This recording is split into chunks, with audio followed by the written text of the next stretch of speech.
Hello नमस्कार and welcome everybody. Welcome to Avalokan IAS. My name is Sudarshan Mishra. और आज हम पार्लियामेंट में आगे पढ़ेंगे। पार्लियामेंट में आज हम पढ़ेंगे काफी इम्पोर्टेंट और चर्चित टॉपिक के बारे में जो अभी करंटली न्यूज में भी है, बजट। ठीक है। और लास्ट लेक्चर में जैसे हमने प्रोसीजर ऑफ द पार्लियामेंट देख लिया था।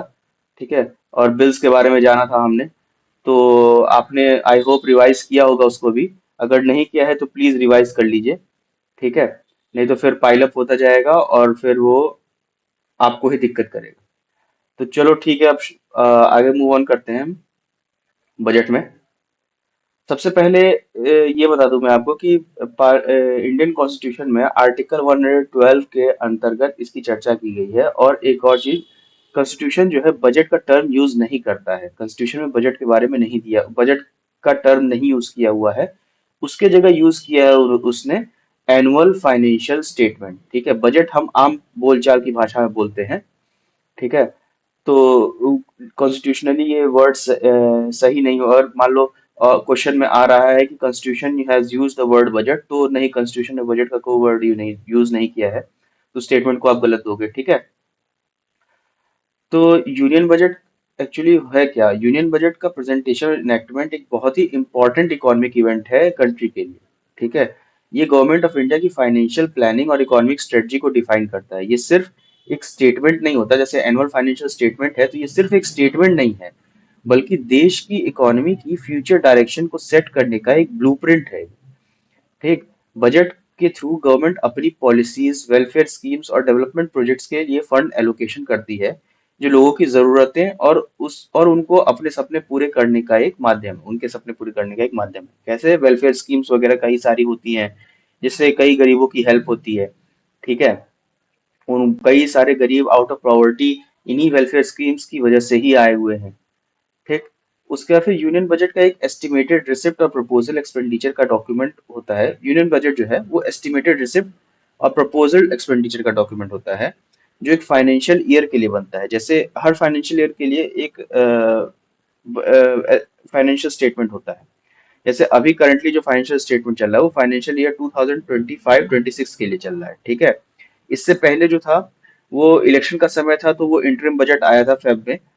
और इंटरिम बजट क्या होता है वो भी बताऊंगा आगे लेक्चर में, इसी लेक्चर में आपको आगे बताऊंगा इंटरिम बजट क्या होता है। फिर जब इलेक्शन जीती गवर्नमेंट, तो फिर उसने एक बजट प्रेजेंट किया, जब जून जुलाई में, हाँ।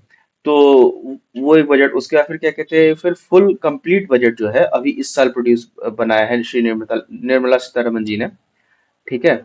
और ये जो बजट होता है इंडिया में, फाइनेंशियल ईयर आपको पता होगा 1 अप्रैल से 31 मार्च तक का होता है। हर साल बजट फरवरी में प्रेजेंट किया जाता है, ताकि नए फाइनेंशियल ईयर के शुरू होने से पहले सरकार की फाइनेंशियल प्लानिंग तय हो सके। ठीक है। पहले जो था फेब के लास्ट में बजट बजट प्रेजेंट किया था, तो फिर वो काफी टाइम भी उसको सारे स्टेजेस के क्लियर होते होते काफी टाइम लग जाता था। तो नए 1 अप्रैल से, नए फाइनेंशियल ईयर से वो नहीं चालू हो पाता था।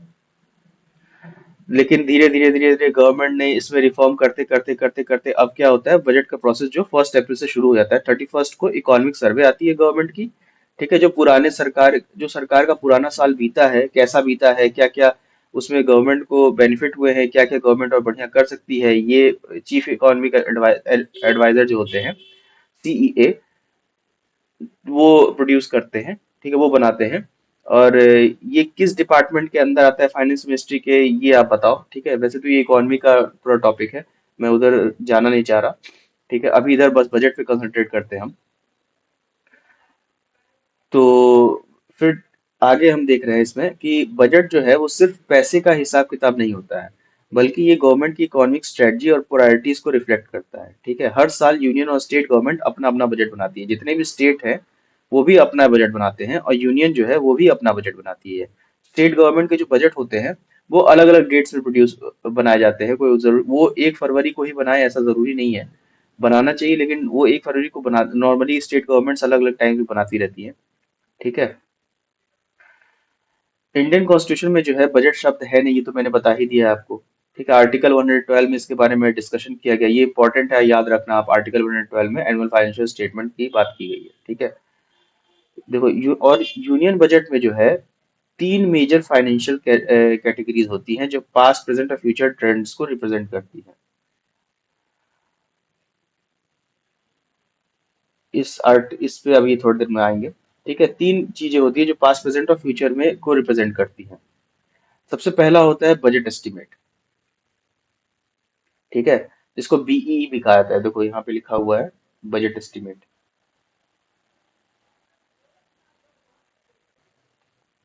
देखो मैं हाईलाइट कर दे रहा हूँ, ये बजट एस्टिमेट्स है। ठीक है, 2025-26 का। फिर ये बजट एस्टिमेट जो होता है ये सरकार के अगले फिस्कल ईयर के फाइनेंशियल प्रोजेक्शंस होते हैं। ठीक है, इसमें ये बताया जाता है कि गवर्नमेंट का अगले साल का कितना रेवेन्यू अर्न करने का प्लान है और कितना एक्सपेंडिचर करेगी गवर्नमेंट। ठीक, ये आपका बजट एस्टिमेट हो गया। फिर दूसरा होता है रिवाइज्ड एस्टिमेट। रिवाइज्ड एस्टिमेट क्या होता है? ये एक साल पहले की चीज होती है। यानी ये करंट फिस्कल ईयर जो भी चल रहा है, जिसमें देखा जा रहा है उससे पहले जो एस्टिमेट्स दिए गए हैं उनमें कोई बदलाव या एडजस्टमेंट की जरूरत है या नहीं, तो उसके लिए होता है। जैसे अभी देखो तो अभी इस ईयर का रिवाइज एस्टिमेट 2024-25 का है। बजट 2025-26 का प्रोड्यूस वो चल रहा है अभी, और रिवाइज्ड एस्टिमेट 2024 और 25 का है। ठीक है, और उसके बाद जो एक और टर्म होता है प्रोविजनल एक्चुअल्स, ये पिछले फाइनेंशियल ईयर के रियल डाटा होते हैं। यानी जो बजट जो रिवाइज्ड एस्टिमेट्स है उससे एक साल पहले, यानी 2023-24 जो एक्चुअल्स करके लिखा है इसको कहते हैं प्रोविजनल एक्चुअल्स या पीए। ठीक है, ये जो पिछले फाइनेंशियल ईयर का रियल डाटा, ठीक, ये बताता है गवर्नमेंट ने जो बजट एलोकेट किया था उसका एक्चुअल यूटिलाइजेशन कितना हुआ। ठीक है, तो ये तीन कंपोनेंट है यूनियन बजट के। और इसके बाद हम आते हैं constitutional provisions related to budget. ठीक है, तो इसमें सबसे पहला जो आर्टिकल है कॉन्स्टिट्यूशनल प्रोविजन, ये कॉन्स्टिट्यूशनल प्रोविजंस भी आप याद रखोगे। ठीक है, सबसे पहला जो आर्टिकल है आर्टिकल 112। ठीक है, इसमें जो है ये हर साल प्रेसिडेंट एक एनुअल फाइनेंशियल स्टेटमेंट दोनों हाउसेस के सामने प्रेजेंट करवाते हैं। कौन करवाते हैं? प्रेसिडेंट। ये याद रखना होगा, ये काम प्रेसिडेंट का होता है। ठीक है, या फिर प्रेसिडेंट किसी ऐसे व्यक्ति को चुनते हैं जो एनुअल फाइनेंशियल स्टेटमेंट उनके बिहाफ प्रेजेंट करे। तो वो नॉर्मली फाइनेंस मिनिस्टर को ही चुनते हैं। तो फाइनेंस मिनिस्टर अपने मर्जी से नहीं प्रेजेंट करता है, वो प्रेसिडेंट का नुमाइंदा बन के प्रेजेंट करता है। ठीक है, तो ये याद रखना है आपको कि ये काम प्रेसिडेंट का है। अगर मान लो ऐसे लिखा हुआ कि finance minister lays down the annual financial statement in front of both the houses, तो ये स्टेटमेंट गलत हो जाएगा, क्योंकि प्रेसिडेंट लेज डाउन। ठीक है, finance minister lays down if president has asked him और हर टू डू सो, तो सही रहेगा। ठीक है, ये चीज आपको याद रखनी जरूरी है। ये कंफ्यूजन ऐसे क्रिएट कर सकता है, क्योंकि नॉर्मली लोगों को लगता है कि वित्त मंत्री या फाइनेंस मिनिस्टर ही ले डाउन कर रहे हैं, लेकिन वो प्रेसिडेंट के कहने पे ले डाउन करते हैं। ठीक है, काम ये प्रेसिडेंट का होता है एनुअल फाइनेंशियल स्टेटमेंट को हाउसेस के सामने प्रेजेंट करना। ठीक, फिर आर्टिकल 113 की बात है। आर्टिकल 113 में कोई भी ग्रांट का डिमांड सिर्फ प्रेसिडेंट की रिकमेंडेशन पे ही किया जा सकता है। ठीक है, यानी बिना प्रेसिडेंट के अप्रूवल के कोई भी फंड एलोकेट नहीं किया सकता, ये आर्टिकल 113 कहता है। फिर आर्टिकल 114 के में क्या है, क्या डील कर रहा है? आर्टिकल 114 अप्रोप्रिएशन बिल्स के बारे में डील कर रहा है। अप्रोप्रिएशन बिल्स क्या है वो हम आगे भी डिस्कस करेंगे। ठीक है, कोई भी पैसा कंसोलिडेटेड फंड ऑफ इंडिया से तब तक विड्रॉ नहीं किया सकता जब तक पार्लियामेंट से उसकी परमिशन न मिल जाए। मतलब हर गवर्नमेंट एक्सपेंडिचर को पार्लियामेंट का अप्रूवल लेना पड़ेगा। फिर अगला जो इंपॉर्टेंट आर्टिकल है 266। ठीक है, जो भी रेवेन्यू गवर्नमेंट रिसीव करती है वो कंसोलिडेटेड फंड ऑफ इंडिया में डिपॉजिट किया जाता है। बाकी जितने भी पब्लिक मनी सोर्सेज हैं, जैसे प्रोविडेंट फंड का पैसा हुआ, पोस्टल इंश्योरेंस का पैसा हुआ, एटसेट्रा, वो सब पब्लिक अकाउंट ऑफ इंडिया में रखा जाता है। फिर अगला लास्ट आर्टिकल आता है 267। ठीक है, ये पार्लियामेंट एक contingency fund of India establish करती है जिस इस आर्टिकल के अंतर्गत, जिसमें अनएक्सपेक्टेड और अनफोर्सिन एक्सपेंडिचर्स के लिए पैसा रखा जाता है। ये फंड इमरजेंसी सिचुएशन या किसी भी ऐसे खर्चे के लिए यूज होता है जो पहले से प्लान नहीं किया गया हो। ठीक है, जैसे हम लोग अपने घर में भी कुछ पैसा रखते हैं ना इमरजेंसी सिचुएशन के लिए, उसको इधर उधर नहीं यूज करते, उसको तभी यूज करते कोई इमरजेंसी आ गई। ठीक है, तो वैसे ही कंट्री में भी एक कंटिजेंसी फंड ऑफ इंडिया जो आर्टिकल 267 के अंतर्गत में दिया हुआ है, रखती है पार्लियामेंट की कोई अनएक्सपेक्टेड सिचुएशन, जैसे एक अनएक्सपेक्टेड सिचुएशन आई थी अभी रिसेंटली, आपको याद होगा, कोविड। इसको तो भूल भी नहीं सकते। ठीक है। तो उस समय जब इमरजेंसी फंड की जरूरत पड़ी थी हेल्थ केयर रिलीफ मेजर्स के लिए, तो इधर से ही निकाला गया। ठीक। तो ये कॉन्स्टिट्यूशनल प्रोविजंस हैं। आर्टिकल 113 हुआ, फिर आर्टिकल 114 हुआ, फिर आर्टिकल 166 हुआ, फिर आर्टिकल 167 हुआ। ठीक है। ये सारी कॉन्स्टिट्यूशनल प्रोविजंस हैं रिलेटेड टू बजट। ठीक। तो अब मूव करते हैं नेक्स्ट पे। कंपोनेंट्स ऑफ यूनियन बजट मैंने आपको पढ़ा ही दिया, और ये कंपोनेंट्स ऑफ यूनियन बजट ये भी एक बार देख लेना कि इसके कंपोनेंट में कितना क्या, जैसे रेवेन्यू रिसिप्ट कितना है, ठीक, कैपिटल रिसिप्ट कितना है, एक्सपेंडिचर। ये आपसे डायरेक्ट तो नहीं पूछेगा यूपीएससी में, पर जो स्टेट पीसीएस वगैरह का एग्जाम दे रहे हैं उनसे पूछने के चांसेस हैं कि कैपिटल रिसिप्ट कितना है, एक्सपेंडिचर रिसिप्ट कितना है, रेवेन्यू रिसिप्ट कितना है, और रेवेन्यू एक्सपेंडिचर कितना है।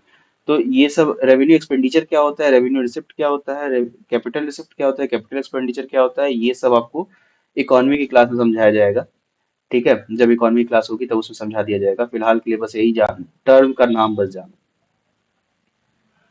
उसके बाद में फिर नेक्स्ट मूव करते हैं, स्टेजेस और इन इनैक्टमेंट ऑफ बजट। ये काफी लंबा डिस्कशन होगा यहाँ से, तो आप लोग ध्यान से सुनोगे, है ना। और इसके बारे में जो भी डिटेल्स हैं आपको लक्ष्मीकांत में मिलेंगी, और इस लेक्चर से बस आपको बस सुनना है क्या क्या स्टेजेस हैं। 6 स्टेजेस हैं।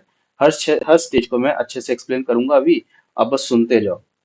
ठीक है। और एक हो सके कॉपी पेन ले लो, अगर आपको जो इंपॉर्टेंट लगे उसको लिख लेना। ठीक है। सबसे पहला स्टेज होता है प्रेजेंटेशन ऑफ बजट। बजट का प्रेजेंटेशन बजटरी प्रोसेस का पहला और सबसे क्रूशियल स्टेज होता है। ठीक है।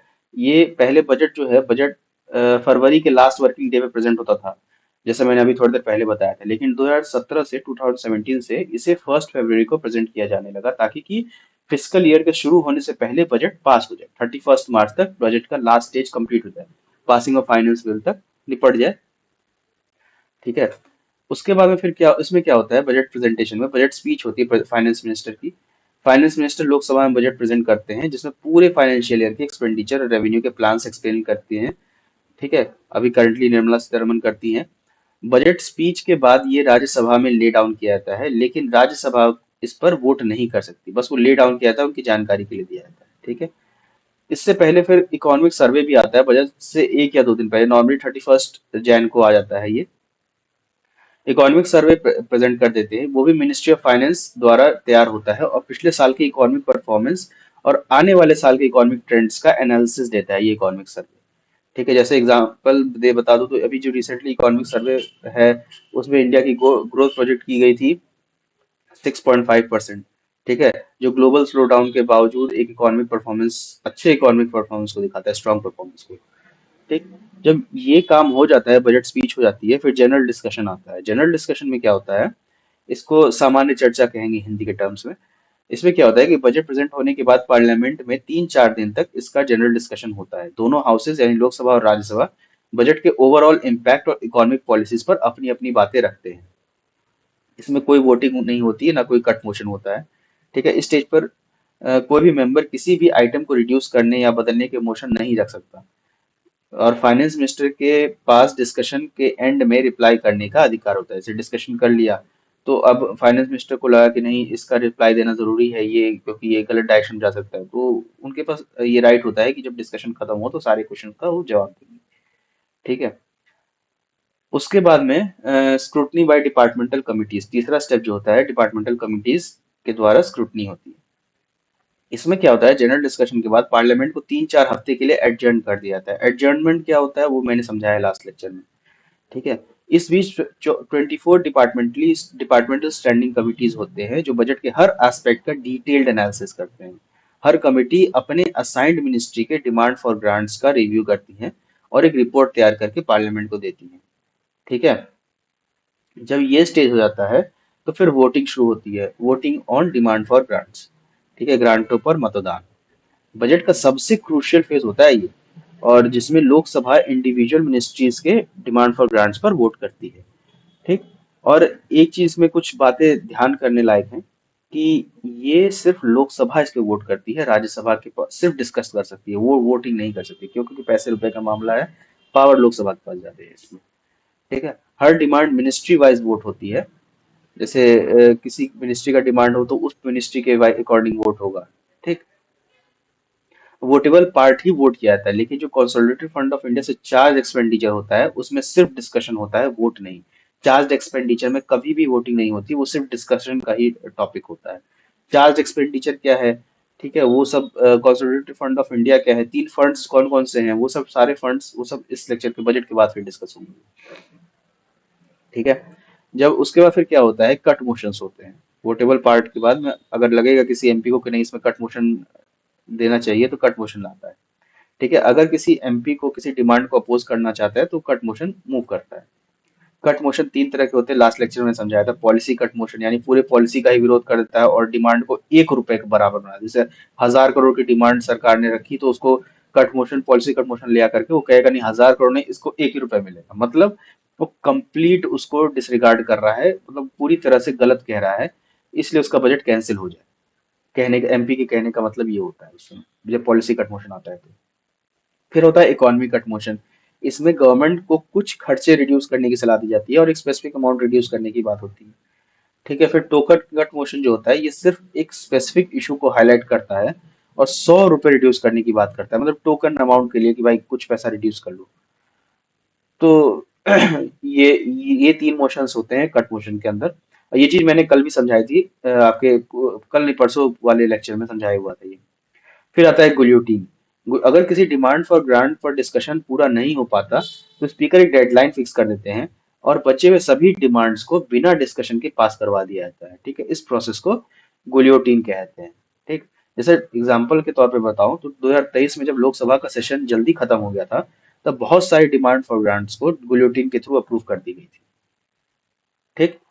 फिर ये प्रोसेस जब खत्म हो जाता है फिर आता है पासिंग ऑफ अप्रोप्रिएशन बिल्स, यानी फिफ्थ प्रोसेस। इसमें इसको हिंदी में कहो तो व्यय विधेयक का पास होना। ठीक है, इसमें क्या होता है, अप्रोप्रिएशन बिल एक लीगल डॉक्यूमेंट होता है जो गवर्नमेंट को कंसोलिडेटेड फंड ऑफ इंडिया के पैसे विड्रॉ करने का अधिकार देता है। ठीक है, अप्रोप्रिएशन बिल का मतलब ये होता है। इसमें क्या होता है, लोकसभा जब डिमांड फॉर ग्रांट्स अप्रूव कर देती है तब अप्रोप्रिएशन बिल इंट्रोड्यूस होता है। इसमें कोई भी अमेंडमेंट प्रपोज नहीं किया जा सकता जो अमाउंट या पर्पस को चेंज करे। क्यों? क्योंकि पहले ही पॉलिसी कट मोशन, जो कट मोशंस को वो क्रॉस करके आ चुका है, तो दोबारा क्यों होगा वो। ठीक है। जब ये प्रेसिडेंट असेंट के बाद, असेंट के पास पहुंच मतलब बात पास होता है तब ये अप्रोप्रिएशन एक्ट बन जाता है। यानी जब ये अमेंडमेंट अप्रोप्रिएशन बिल जो है वो सब कुछ अपना प्रोसेस कंप्लीट करने के बाद प्रेसिडेंट के पास जाता है तो ये अप्रोप्रिएशन एक्ट हो जाता है। ठीक है। और जब ये एक्ट हो जाता है तो फिर अगला स्टेज जो होता है इस पे वोट ऑन अकाउंट का होता है। अप्रोप्रिएशन बिल पास होने तक गवर्नमेंट के पास पैसा नहीं होता। ये भी आपको ध्यान रखना पड़ेगा कि पैसा तभी आएगा जब अप्रोप्रिएशन बिल पास होगा। इसलिए वोट ऑन अकाउंट एक टेम्पररी प्रोविजन होता है जिसमें गवर्नमेंट एक लिमिटेड पीरियड यानी 2 मंथ्स तक अपना खर्चा निकाल सकती है। और ये नॉर्मली वोट ऑन अकाउंट कब होता था, जब पहले बजट को लेट में प्रोड्यूस किया जाता था तब। ठीक है। और तभी क्योंकि 31 मार्च तक तो अपना फाइनेंशियल खत्म हो जाएगा, फिर 1 अप्रैल से तो पैसा चाहिए ना। और पैसा अपनी मर्जी से तो सरकार निकाल नहीं सकती, until parliament does not approve, मैंने पार्लियामेंट जब तक नहीं अप्रूवल देती है तो कैसे पैसा निकालेगी। तो ये वोट ऑन अकाउंट का मेजर होता था। ठीक, अभी भी यूज करते हैं लेकिन ये अभी उतना नहीं यूज होता अभी, क्योंकि 31 मार्च तक बजट का पूरा सब काम खत्म हो जाता है तो 1 अप्रैल से सरकार के पास पैसा होता है। ठीक है। और इलेक्शन ईयर्स में नॉर्मली ये पीरियड 3 से 5 महीने तक बढ़ाया जा सकता है वोट ऑन अकाउंट का। ठीक है, नॉर्मली 2 महीने के लिए होता है वोट ऑन अकाउंट, लेकिन इलेक्शन ईयर्स में इसको बढ़ा भी देते हैं 3 से 5 महीने के लिए। क्योंकि वही है, बार बार सरकार बजट पेश करेगी, बार बार पैसे, पूरा वो प्रोसेस लगेगा, लंबा टाइम रहेगा। इससे बढ़िया वोट ऑन अकाउंट करे और पैसा क्या कहते हैं कंसोलिडेटेड फंड ऑफ इंडिया से निकाल ले। ठीक है। इसके बाद जब ये वोट ऑन अकाउंट के बाद फिर अप्रोप्रिएशन एक्ट भी समझ गया, वोट ऑन अकाउंट भी समझ गया, फिर आता है फाइनेंस बिल का, वित्त विधेयक को पास करने का अगला स्टेप, यानी लास्ट और फाइनल स्टेप। ठीक है, पासिंग ऑफ फाइनेंस बिल। तो इसमें क्या होता है, फाइनेंस बिल का काम बजट के टैक्सेशन प्रपोजल्स को लीगल फॉर्म देना होता है। ठीक है, जब ये पास हो जाता है तब फाइनेंस एक्ट बनता है। इसके कुछ की फीचर्स होते हैं कि ये मनी बिल होता है तो राज्यसभा इसमें कोई सिग्निफिकेंट चेंज नहीं कर सकती। एमपीज टैक्सेशन से रिलेटेड चेंजेस प्रपोज कर सकते हैं जो अप्रोप्रिएशन बिल में अलाउड नहीं होते। ठीक। फाइनेंस बिल को 75 डेज के अंदर पास कराना जरूरी होता है। ठीक है, और ये ऐसा 75 डेज के अंदर पास कराने का जो प्रोविजन है वो provisional collection of taxes act 1931 के अनुसार ही है ये। ठीक। फिर उसके बाद में क्या होता है, जब ये फाइनेंस बिल पास होता है तो बजट का पूरा प्रोसेस कंप्लीट हो जाता है। ठीक है। तो यहाँ से जब बजट का पूरा प्रोसेस कंप्लीट हो जाता है तो सरकार के पास 1 अप्रैल को पैसा आ जाता है। अब सरकार के पास पैसा आ गया तो फिर आगे मूव करते हैं। फिर इंटरिम बजट पे आता है। इंटरिम बजट जैसे मैंने बताया था कि आपको बताऊंगा। तो इंटरिम बजट जो होता है सरकार के द्वारा प्रेजेंट किया जाता है जब जनरल इलेक्शन से पहले के समय में। जैसे 2024 में जनरल इलेक्शन था। ठीक है, मई के महीने में जनरल इलेक्शन था। अब मई से स्टार्ट था, जून अप्रैल मई, ये 2 महीने चला। तो लेकिन सरकार को पैसे तो चलाने के लिए तब तक चलाने के लिए पैसे तो चाहिए। फाइनेंशियल ईयर क्योंकि 31 मार्च को तो खत्म हो जाएगा, तो फिर पैसा तो चाहिए ना 31 मार्च के बाद। तो उसके लिए इंटरिम बजट सरकार लाती है। ठीक है, जो जनरल इलेक्शंस तक चलते हैं। जनरल इलेक्शंस के बाद जो नई सरकार आती है वो अपना बजट खुद बनाती है। ठीक। और इसका मेनली फोकस जो होता है कि कुछ महीने तक के लिए बस खर्चा निकल जाए, ये पूरे साल के लिए नहीं होता। ठीक है, और ये जो अगली गवर्नमेंट होती है वो पावर होल्ड करती है कि इसके बाद वो फुल बजट प्रोड्यूस करे। जैसे इंटरिम बजट प्रोड्यूस हुआ था 2024-25 का फेब में। फिर जब नई सरकार आई उसने फिर जुलाई अगस्त में नया अपना बजट प्रोड्यूस किया, बनाया। ठीक है, बाकी रेस्ट ऑफ द ईयर के लिए। और फिर अभी 6-7 महीने के लिए, फिर अभी जब फिर से नई अभी फिर से वही सेम गवर्नमेंट ने फिर से अब फुल बजट बनाया है 2025-26 का, अगले पूरे एक फाइनेंशियल ईयर के लिए। ठीक है, तो ये हो गया इंटरिम बजट। इसके बाद कुछ ग्रांट्स के बारे में बात कर लेते हैं जो बजट के अंतर्गत ही आते हैं। तो इस क्योंकि बजट एग्जीक्यूशन के दौरान कभी कभी गवर्नमेंट को एक्स्ट्रा फंड्स की भी जरूरत पड़ जाती है, जो पहले बजट में अप्रूव नहीं किए गए होते हैं। ठीक है, तो ऐसे केसेस में डिफरेंट टाइप्स ऑफ ग्रांट को अप्रूव किए जाते हैं जो फाइनेंशियल नीड्स को फुलफिल करने में गवर्नमेंट की हेल्प करते हैं। तो इनको एक एक करके समझते हैं। ठीक है, ये अब समझ जान थोड़ा ध्यान से इसको सुनना। सप्लीमेंट्री ग्रांट, क्योंकि इस पे डायरेक्ट क्वेश्चन आ जाते हैं ऐसे। सप्लीमेंट्री ग्रांट पे डायरेक्ट क्वेश्चन आ जाएगा। उसके बाद में फिर तो देखते हैं सप्लीमेंट्री ग्रांट क्या है। सप्लीमेंट्री ग्रांट जो होता है वो जब इसको हिंदी में कहेंगे तो अतिरिक्त अनुदान। ठीक है, जब करंट फाइनेंशियल ईयर के लिए पार्लियामेंट के द्वारा अप्रूव किया गया पैसा किसी भी पर्टिकुलर सर्विस के लिए काफी नहीं होता तब सप्लीमेंट्री ग्रांट दी जाती है। ठीक है, जैसे अगर एग्जांपल के तौर पर दें कि अगर रेलवेज के मेंटेनेंस के लिए 10,000 करोड़ एलोकेट किए गए हैं। ठीक है, लेकिन साल के बीच में एक्स्ट्रा उसको 2,000 करोड़ की जरूरत पड़ गई तो सप्लीमेंट्री ग्रांट पास किया जाता है। ठीक है, कभी पार्लियामेंट सेशन में। उसके बाद फिर जो आता है एडिशनल ग्रांट। एडिशनल ग्रांट क्या होता है, इसको हिंदी में कहेंगे तो अतिरिक्त अनुदान। ठीक है, जब फाइनेंशियल ईयर के बीच में किसी नए सर्विस या प्रोजेक्ट के लिए पैसा चाहिए होता है तो जो बजट में पहले से प्लान नहीं था, तो उसको एडिशनल ग्रांट दी जाती है। फिर जैसे मान लो किसी चीज के लिए पैसा चाहिए जो कि बजट में प्लान नहीं कर पाए, किसी वजह से छूट गया वो। ठीक है, तो उस केस में एडिशनल ग्रांट मिलती है। तो उसे ही अतिरिक्त अनुदान या एडिशनल ग्रांट कहते हैं। जैसे एग्जांपल के तौर पे देखो, तो अगर गवर्नमेंट एक नया हेल्थ स्कीम लॉन्च करती है जो बजट में पहले नहीं थी, तो उसके लिए एडिशनल ग्रांट पास किया जाता है। ठीक है, फिर आता है एक्सेस ग्रांट। इसको कहते हैं अतिरिक्त अनुदान। जब किसी सर्विस के लिए बजट में एलोकेट किया गया अमाउंट क्रॉस हो जाता है और एक्स्ट्रा पैसे खर्च हो जाते हैं, तो उस एक्स्ट्रा खर्च को लीगल अप्रूवल देने के लिए एक्सेस ग्रांट पास किया जाता है। ठीक है, जब खर्च हो जाते हैं तब पास किया जाता है। इसका प्रोसेस क्या है कि ये फाइनेंशियल ईयर के बाद लोकसभा इस ग्रांट को अप्रूवल करती है। ठीक है, और पब्लिक अकाउंट्स कमेटी इस ग्रांट को पहले रिव्यू करती है और फिर इसे लोकसभा में वोट के लिए रखा जाता है। जैसे एग्जांपल के तौर पे देखें तो डिफेंस बजट अगर 5 लाख करोड़ का अप्रूव हुआ था, लेकिन एक्चुअल खर्चा अगर 5.5 लाख करोड़ रुपया हो गया, तो जो एक्स्ट्रा जो 50,000 करोड़ रुपए खर्चा हुआ है उसको एक्स्ट्रा एक्सेस ग्रांट के थ्रू पास किया जाएगा। ठीक है, फिर आता है एक्सेप्शनल ग्रांट, यानी इसको असाधारण अनुदान कहेंगे हिंदी में। ठीक, जब गवर्नमेंट किसी एक स्पेशल पर्पस के लिए फंड एलोकेट करती है। ठीक, तो जब भी फाइनेंशियल ईयर के रेगुलर सर्विस जो फाइनेंशियल ईयर के रेगुलर सर्विसेज का पार्ट नहीं होता तब एक्सेप्शनल ग्रांट दिया जाता है। जैसे एग्जांपल के तौर पर समझो इसे कि कोई स्पेशल रिलीफ पैकेज जैसे अर्थक्वेक रिलीफ फंड हुआ, ठीक है, जैसे फ्लड रिलीफ फंड हुआ, ये सब एक बार के मेजर प्रोजेक्ट होते हैं। जैसे एक नया स्पेस मिशन हुआ, तो इसको एक्सेप्शनल ग्रांट के थ्रू फाइनेंस किया जाता है। फिर आता है, जब ये एक्सेप्शनल ग्रांट हो जाता है तो आता है, 1 second, token grant. Token grant में क्या होता है, जब किसी नए सर्विस के लिए फंड की जरूरत होती है, इसको मतलब हिंदी में समझो, इसका नाम है प्रतीक अनुदान, ठीक है। जब किसी नए सर्विस के लिए फंड की जरूरत होती है, लेकिन उसको किसी और एग्जिस्टिंग बजट के हेड से एडजस्ट किया जाना होता है, तो टोकन ग्रांट पास किया जाता है।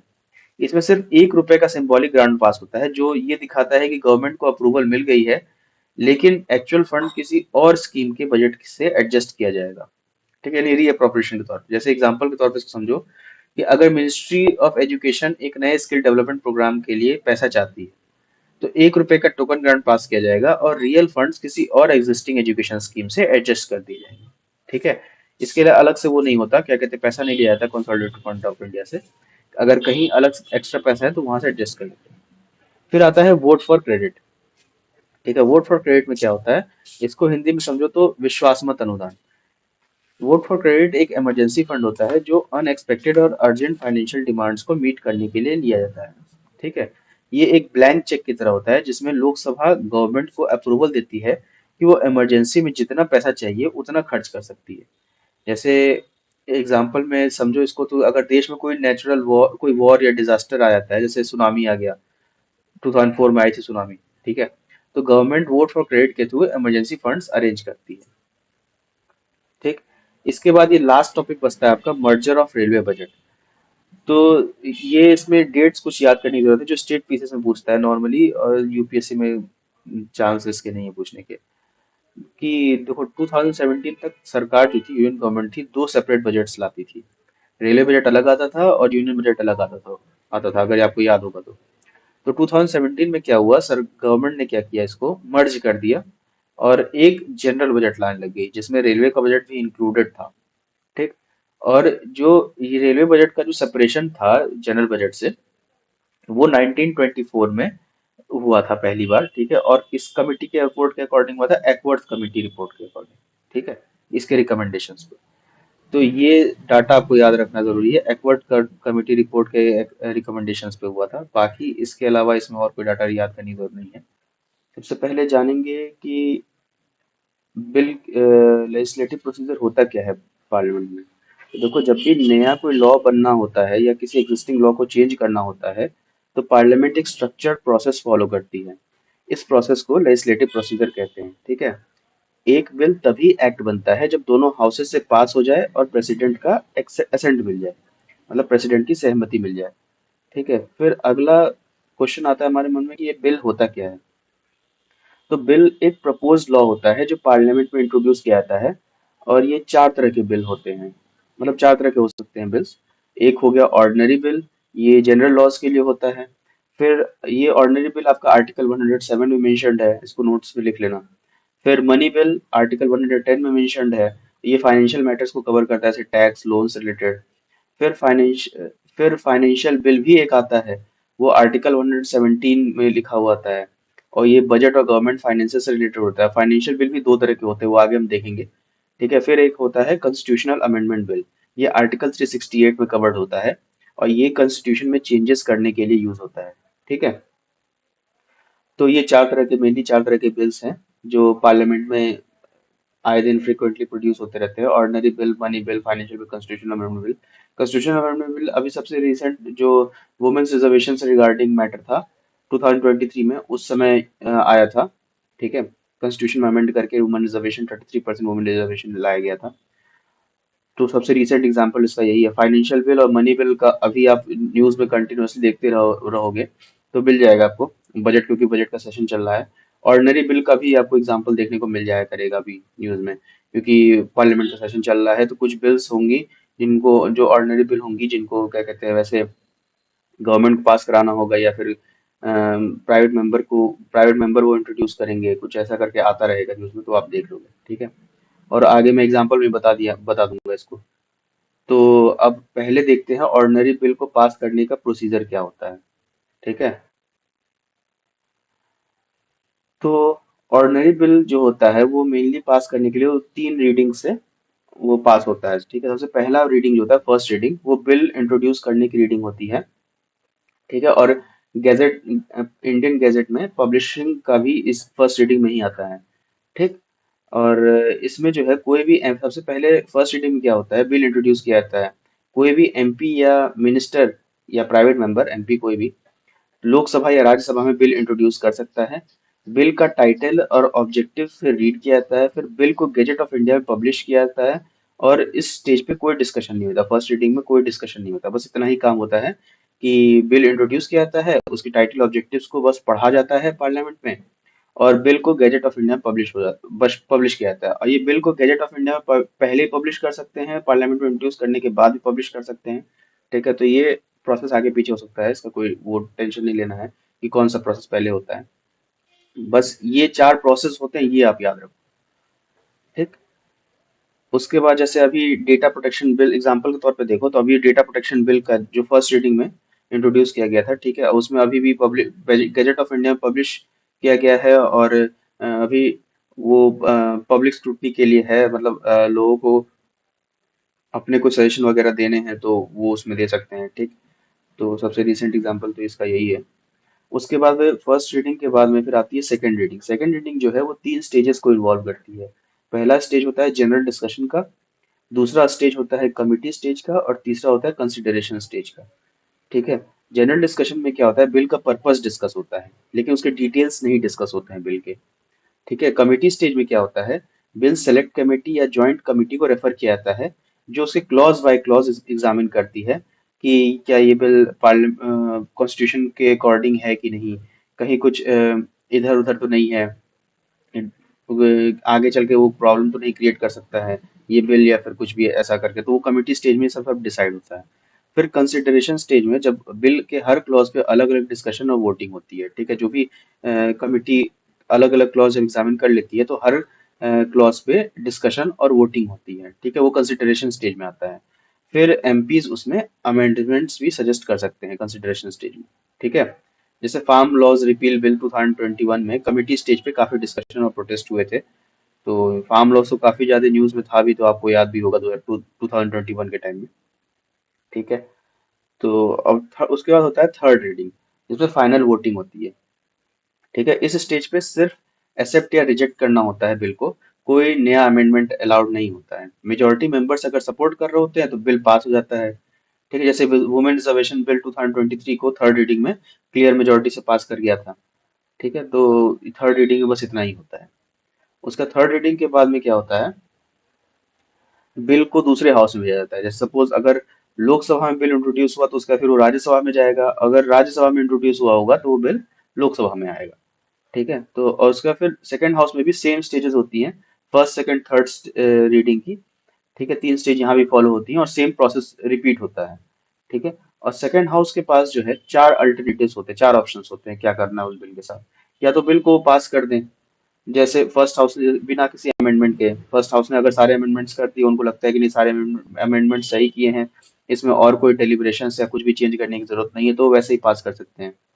ठीक है, फिर दूसरा जो ऑप्शन होता है उनके पास कि बिल को वो अमेंडमेंट्स के साथ पास करें और फर्स्ट हाउस को जहां से बिल आया है वहां पे भेजें, उस अमेंडमेंट को रिकंसिडर करने के लिए कि भाई ये हमारे हिसाब से ये अमेंडमेंट होना चाहिए इसमें। तो फर्स्ट हाउस को वापस भेजते हैं कि आप इसको रिकंसिडर करिए, उसके बाद फिर वापस बिल भेजिएगा। फिर तीसरा ऑप्शन होता है कि बिल को पूरी तरीके से ही रिजेक्ट कर दें, कि नहीं ये बिल पूरी तरह से ही गलत है, इसमें अगर फर्स्ट हाउस ने कोई अमेंडमेंट किया है तो वो अमेंडमेंट भी गलत है, तो कम्प्लीटली रिजेक्ट कर दो, इसको हम पास ही नहीं करेंगे। फिर चौथा है कि कोई एक्शन नहीं लेना। तो उस केस में जब अगर डेडलॉक क्रिएट हो जाता है तो कोई एक्शन नहीं लेती है हाउस, और बिल बस पड़ा रहता है सेकंड हाउस के पास, ऑर्डिनरी बिल। ठीक है। और डेडलॉक होने पे जो क्या होता है, प्रेसिडेंट एक जॉइंट सिटिंग भी बुला सकते हैं अंडर आर्टिकल 108। जॉइंट सिटिंग में क्या होता है, मेजोरिटी वोट से बिल पास हो सकता है। ठीक। जैसे एक एग्जांपल दूं मैं तो, prevention of corruption amendment bill जो 2018 का था, राज्यसभा में डिले होने की वजह से डेडलॉक में चला गया था। ठीक, तो ये डेडलॉक का एग्जांपल, बिल जब डेडलॉक में चला गया था तो उसका एग्जांपल है। इसके बारे में डिटेल्स आप थोड़ा नेट से सर्च करो, आप खुद थोड़ी मेहनत करो। तो ये ऑर्डिनरी बिल्स जो सेकंड हाउस में उसका क्या हाल होता है और मतलब क्या क्या चीजें हो सकती है उसके साथ, तो वो मैंने बता दिया। ठीक है, जब इसके बाद मान लो अगर सब कुछ मान लो सेकंड हाउस से सब होने के बाद फिर बिल अगर पास हो गया, मतलब फर्स्ट स्टेज सेकंड स्टेज के मतलब पास, बिल पास ही कर दी सेकंड हाउस ने अमेंडमेंट्स के साथ, या फिर ऑल टुगेदर ऐसे ही पास कर दिया, या रिजेक्ट नहीं किया और कोई एक्शन भी नहीं लिया, तो ये सब ये थर्ड और फोर्थ अल्टरनेटिव हटा दो। अगर पहले दो अल्टरनेटिव के अकॉर्डिंग बिल अगर पास हो जाता है तो फिर क्या होता है, प्रेसिडेंट के पास जाता है। ठीक है, इसीलिए प्रेसिडेंट को इम्पोर्टेंट पार्ट कहा गया है इंडियन पार्लियामेंट का, क्योंकि फाइनल स्टेज में इसी के पास जाएगी बिल। जब मैंने पार्लियामेंट पढ़ाना शुरू किया था तब मैंने बताया था कि तीन पार्ट्स होते हैं पार्लियामेंट के, प्रेसिडेंट, राज्यसभा और लोकसभा। तो इसलिए कहा गया है प्रेसिडेंट को part of the parliament and very important part of the parliament. ठीक है, क्योंकि इसके एसेंट के बिना कोई भी बिल पास होगा ही, बिल एक्ट बनेगा ही नहीं। ठीक है, तो प्रेसिडेंट के पास जो है वो तीन ऑप्शंस होते हैं। पहले या तो वो एसेंट दे करके उसको एक्ट बना दे, फिर दूसरा ऑप्शन क्या होता है कि बिल को कंप्लीटली रिजेक्ट ही कर दे, और तीसरा क्या ऑप्शन होता है कि वो रिकंसिडरेशन के लिए बिल को वापस भेजे। और अगर दोनों हाउस बिल वापस पास करके भेजते हैं तो प्रेसिडेंट को असेंट देना मैंडेटरी हो जाता है, यानी एक बार ही वो असेंट दे करके एक बार ही वो रिकंसिडरेशन के लिए भेज सकता है। ठीक है, कुछ जैसे एग्जांपल में बताऊं तो सिटीजनशिप अमेंडमेंट एक्ट 2019 का वो प्रेसिडेंट की असेंट मिलने के बाद ही लॉ बना था। ठीक, तो ये एक बड़ा एग्जांपल है। और बिल जो रिटर्न करने का है वो मनी बिल के अलावा बाकी सारे बिल, बाकी ऑर्डिनरी बिल और फाइनेंशियल बिल भी रिटर्न किया जा सकता है। ठीक है, अब इसमें आगे बढ़ते हैं। मनी बिल बहुत ज्यादा, ये देखो ये फ्लो चार्ट है। देखो वही फ्लो बिल है, bill introduction in either house in case of non money bill, ये नॉन मनी बिल का है। ठीक है, फिर बिल जो है वो कमिटी को भेजा जाता है डिस्कस करने के लिए हाउस में, फिर लोगों का इनपुट मांगा जाता है, फिर वहां से कमिटी रिपोर्ट देती है, तो हाउस एक्सेप्ट करती है कमिटी का रिपोर्ट या नहीं भी एक्सेप्ट कर सकती है। फिर उसके बाद डिटेल डिस्कशन होता है, फिर बिल का एक्सेप्ट या रिजेक्ट होता है, फिर दूसरे हाउस में भेजा जाता है, फिर अदर हाउस भी रिकमेंडेशन दे सकती है। ठीक है, उसके बाद फिर प्रेसिडेंट यहाँ से अप्रूव करते हैं, फिर वो लॉ बन जाता है। तो ये पूरा प्रोसेस है बिल का लॉ बनने तक में। ठीक है, ये फ्लो चार्ट है, तो इसको ध्यान पे रखना। और जब कभी मान लो मेंस में क्वेश्चन है तो ऐसे फ्लो चार्ट बना करके आप आंसर दोगे तो थोड़ा सुंदर भी लगेगा, नंबर भी ज्यादा मिलते हैं फिर। ठीक है, फिर ऑर्डिनरी बिल के बाद फिर आते हैं हम मनी बिल। मनी बिल काफी सुन लिया, तो अब मनी बिल होता क्या है पहले वो देखते हैं। मनी बिल जो है आर्टिकल 110 के प्रोविजन से रिलेटेड होता है। इसमें सिर्फ फाइनेंशियल मैटर्स कवर किए जाते हैं, जैसे टैक्सेस, गवर्नमेंट बोरोइंग्स और कंसोलिडेटेड फंड ऑफ इंडिया से रिलेटेड एक्सपेंसेस। ठीक है, मनी बिल का जो इंट्रोडक्शन और पैसेज कैसे होता है पहले ये जानते हैं। तो मनी बिल देखो सिर्फ लोकसभा में ही इंट्रोड्यूस किया सकता है, मनी बिल को राज्यसभा में नहीं इंट्रोड्यूस करते हैं, और वो भी सिर्फ किसी मिनिस्टर के द्वारा ही इंट्रोड्यूस किया जाता है, ऐसा नहीं कि कोई भी इंट्रोड्यूस कर दे। ठीक, प्रेसिडेंट की रिकमेंडेशन इसके लिए बहुत जरूरी है इंट्रोड्यूस करने से पहले। ठीक है, जब भी मनी बिल इंट्रोड्यूस किया जाता है उससे पहले प्रेसिडेंट की रिकमेंडेशन होनी चाहिए, और स्पीकर का डिसीजन फाइनल होता है। अगर कभी कोई डिस्प्यूट होता है मनी बिल के रिगार्डिंग, तो इसके लिए लोकसभा के स्पीकर का डिसीजन फाइनल होता है। ठीक, और वो कोर्ट में भी चैलेंज नहीं किया सकता, तो यानी वो मैटर जो है जुडिशियल रिव्यू के लिए अलाउड नहीं है। स्पीकर का decision whether a bill is money bill और नॉट, तो ठीक है, that is not under judicial review. तो ये अब देखो, अब ये हो गया। फिर राज्यसभा की इसमें लिमिटेड, मनी बिल के रिगार्डिंग राज्यसभा की बहुत लिमिटेड पावर होती है। मेजर पावर जो होती है लोकसभा की ही होती है, और जो गवर्नमेंट इन पावर होती है मेजोरिटी, अगर ऐसे समझो लेमैन टर्म्स हो, उसके पास सारी पावर्स होती है। ये लेमैन टर्म्स बता रहा हूँ, ऐसे आपको एग्जांपल में जैसे सेंटेंस में देगा तो इसमें ये मत मार देना, उसमें देना कि लोकसभा हैज पावर्स, ये मत बोलना कि गवर्नमेंट हैज पावर्स। ठीक है, तो राज्यसभा जो है मनी बिल को रिजेक्ट कर नहीं कर सकती। क्यों लिमिटेड पावर होती है, तो सबसे पहला कि वो राज्यसभा जो है मनी बिल को रिजेक्ट नहीं कर सकती, सबसे बड़ा रीजन ये है। बस रिकमेंडेशन दे सकती है, वो भी रिकमेंडेशन मानना न मानना लोकसभा के ऊपर है, नहीं मानेगी तो कोई बात नहीं। हमको नहीं मानना है, फिर भी अब बिल राज्यसभा को पास करना ही पड़ेगा। ठीक है, राज्यसभा को 14 दिन के अंदर बिल को रिटर्न करना पड़ता है, चाहे वो रिकमेंडेशन दे या बिना रिकमेंडेशन के। यानी अगर 14 दिन के अंदर बिल नहीं भी रिटर्न करती है तो भी माना जाता है कि राज्यसभा ने पास कर दिया। ठीक, और लोकसभा से रिकमेंडेशन एक्सेप्ट या रिजेक्ट कर सकती है राज्यसभा का। अगर एक्सेप्ट की जाती है तो बिल मॉडिफाइड फॉर्म में पास माना जाता है, अगर रिजेक्ट हो जाती है तो बिल को ओरिजिनल फॉर्म में ही मान लिया जाता है कि हाँ वो पास हो गया। ठीक है, और उसके बाद फिर अगर राज्यसभा 14 दिन तक बिल रिटर्न नहीं करती तो भी ऑटोमेटिकली वो पास ही माना जाता है, कि जैसे लोकसभा ने पहले पास कर दिया। ठीक है ना। तो यही होता है इसमें। और प्रेसिडेंट का रोल क्या होता है कि जब मनी बिल दोनों हाउस से पास हो जाता है इसमें, तो प्रेसिडेंट के पास भी जाता है। प्रेसिडेंट इस बिल को असेंट दे सकते हैं या फिर विथहोल्ड कर सकते हैं, लेकिन बिल को रिकंसिडरेशन के लिए वापस नहीं भेज सकते। क्यों नहीं भेज सकते? तो भाई क्योंकि पहले आप ही से तो पूछ के बिल को इंट्रोड्यूस किया गया था, उस समय आपने हाँ बोल दिया, फिर बाद में रिकंसिडरेशन के लिए भेजोगे, तो ये ऐसा थोड़ी चलता है। तो क्योंकि इसमें फिर टाइम भी वेस्ट होगा, तो इसीलिए बिल को रिकंसिडरेशन के लिए प्रेसिडेंट वापस नहीं भेजते हैं। क्योंकि ये ठीक है। तो यही इसका फ्लो चार्ट है कि introduction in Lok Sabha with president's approval, उसके बाद फिर पास्ड बाय लोकसभा, फिर सेंड टू राज्यसभा 14 दिन का रिकमेंडेशन दिया, 14 दिन रिकमेंडेशन देने के लिए इनको टाइम मिलता है। फिर रिटर्न वापस आती है बिल लोकसभा में। ठीक है, यहाँ पे एक्सेप्ट होता है या रिजेक्ट होता है suggestion, depending on the type of suggestion and depending on the Lok Sabha members. फिर वहां से उसके बाद प्रेसिडेंट के असेंट के लिए जाता है, फिर वो मनी बिल लॉ बन जाता है। ठीक है। तो इसके रिगार्डिंग अब इम्पोर्टेंट क्या चीज है कि स्पीकर के पास पावर होती है डिसाइड करने के लिए मनी बिल है कि नहीं। और दूसरा, इसका डिसीजन ही फाइनल होता है, वो कोर्ट में नहीं चैलेंज किया सकता। ठीक। तो ये दो चीज इंपॉर्टेंट है इसके रिगार्डिंग। और तीसरा इंपॉर्टेंट है कि क्या प्रेसिडेंट बिल को मनी बिल को रिटर्न भेज सकता है? तो नहीं, नहीं रिटर्न भेज सकता। ये स्टेट पीसीएस में नॉर्मली पूछ सकता है आपसे, क्योंकि यूपीएससी ऑलरेडी इस पे सवाल पूछ चुका है, तो दोबारा पूछने के इसके चांसेस बहुत कम है। ठीक है। तो ये हो गया मनी बिल। मनी बिल के बाद पढ़ते हैं हम फाइनेंशियल बिल। सॉरी।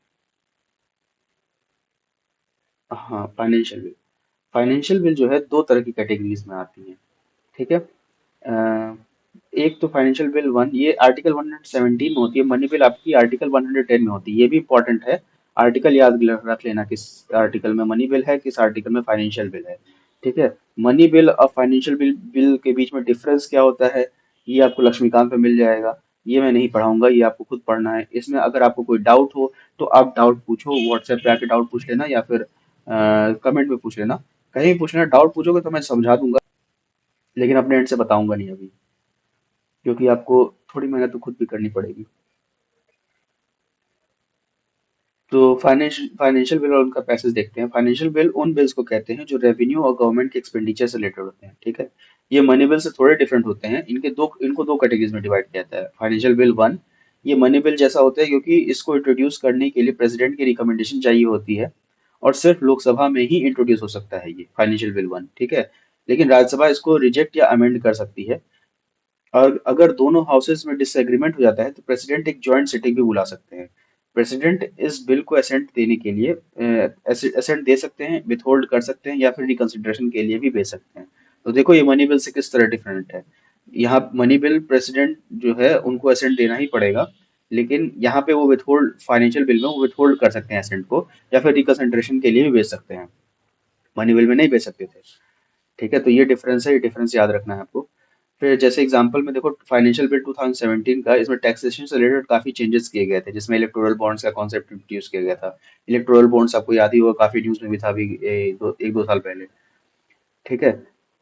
जिसको लोकसभा ने पास किया, राज्यसभा ने ऑब्जेक्शन रेज किए, लेकिन क्योंकि ये मनी बिल था, उसको इलेक्टोरल बॉन्ड को मनी बिल कर दिया गया था, तो ऑब्जेक्शंस कंसिडर नहीं किए और बिल पास हो गया।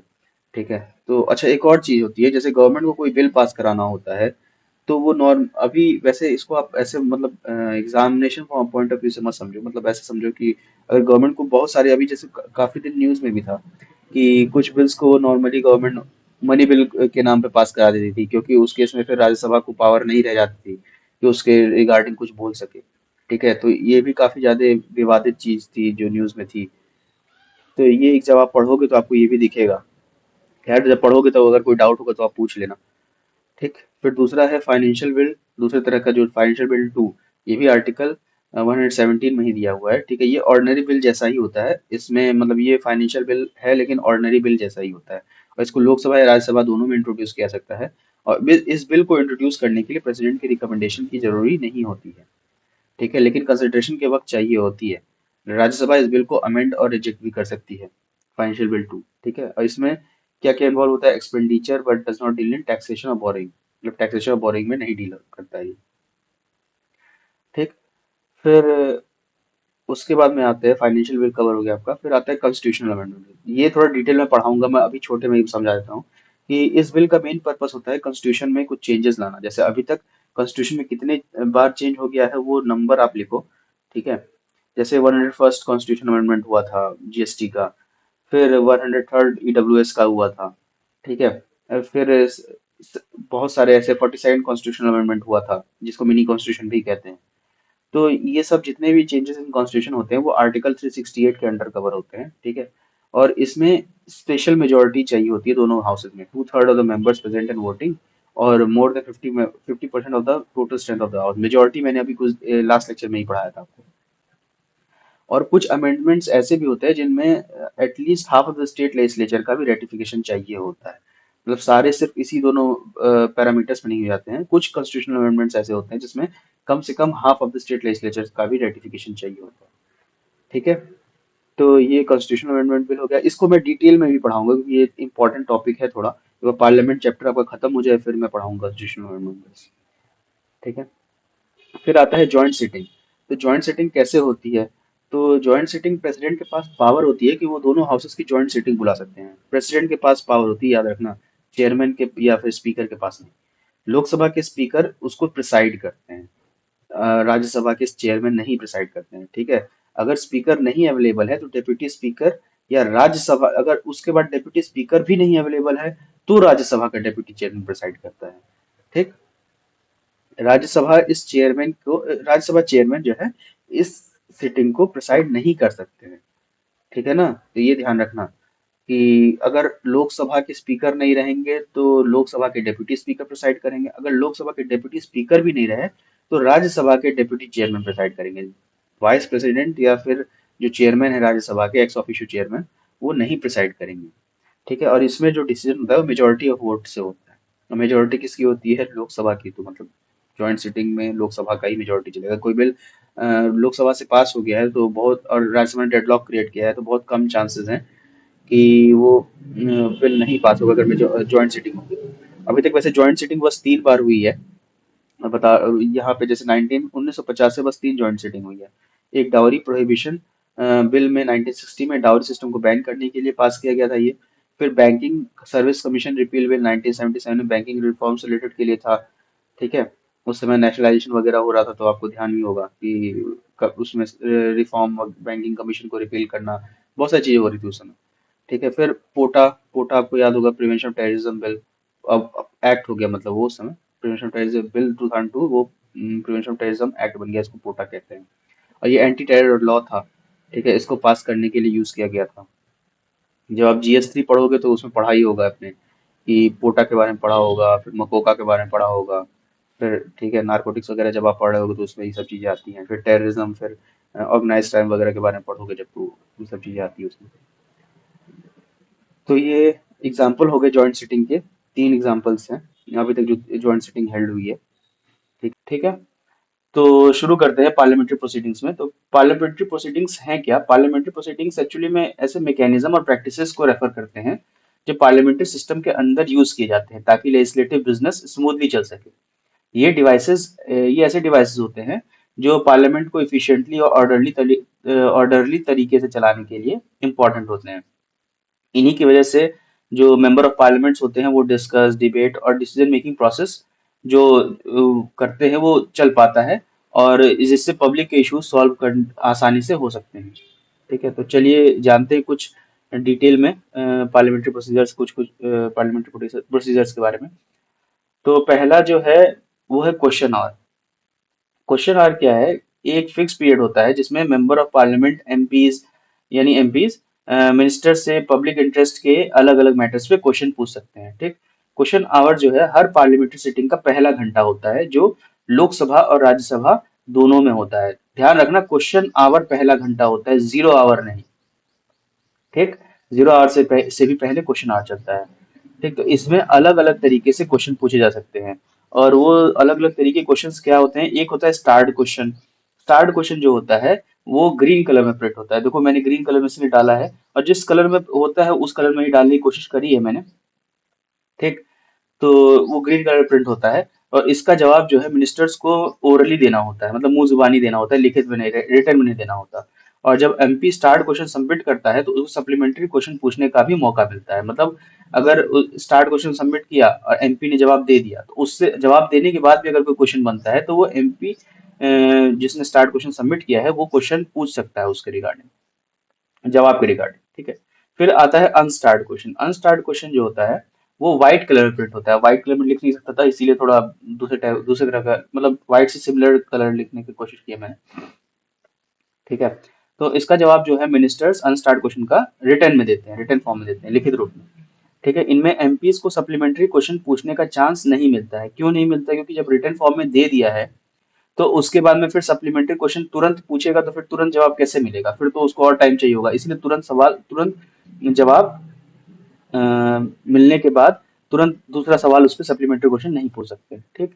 फिर शॉर्ट नोटिस क्वेश्चन जो होता है ये लाइट पिंक कलर में होता है। और और ये देखना, मैंने कोशिश तो की है लाइट पिंक कलर लिखने की, लेकिन पता नहीं ये लाइट पिंक है भी कि नहीं, तो एक बार आप ध्यान रखिए। मुझे कलर्स का लाइट पिंक, मुझे पिंक समझ में आता है, लाइट पिंक, ग्रे, ये सब नहीं समझ में, उतना नहीं समझ में आता। मैजेंटा, ये सब नहीं समझ में आता उतना। तो सॉरी अगर आपको ये लाइट पिंक ना लग रहा हो, लेकिन लाइट पिंक कलर में प्रिंट होकर के आते हैं शॉर्ट नोटिस क्वेश्चन। और इन क्वेश्चंस को 10 दिन से कम नोटिस पे पूछा जा सकता है। मिनिस्टर्स इसका जवाब ओरली ही देते हैं, ठीक है।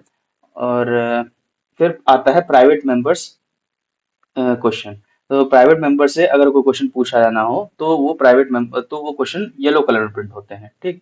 मिनिस्टर्स के अलावा कुछ स्पेसिफिक मैटर पे अगर प्राइवेट मेंबर से क्वेश्चन पूछना हो तो उसको येलो कलर में प्रिंट करके देते हैं। तो ये हो गया आपका क्वेश्चन आवर में अलग अलग तरह के जो क्वेश्चन पूछे जाते हैं। तो अच्छा, इसमें इंपॉर्टेंट कैसे क्या क्या चीजें हैं, आपको ये याद रखना पड़ेगा कि किन क्वेश्चन के जवाब तुरंत दे सकते हैं, किन क्वेश्चन के जवाब तुरंत नहीं मिलते हैं, और किन क्वेश्चन में सप्लीमेंट्री क्वेश्चन पूछने का वो होता है, ठीक है। किन क्वेश्चन का जवाब ओरली मिलता है, किन क्वेश्चन का जवाब ओरली नहीं रिटर्न में मिलता है, और किस कलर के होते हैं। ये कलर भी आप अगर याद रख सको तो ज्यादा बेहतर होगा। वैसे कलर से रिलेटेड क्वेश्चन तो अभी तक नहीं पूछा गया है, लेकिन फिर भी जानते ही अनप्रिडिक्टेबल है तो कुछ भी पूछ सकता है, तो याद रख लो कलर भी, तो बहुत अच्छा ही है, तो टफ काम तो है नहीं। फिर जीरो आर आता है।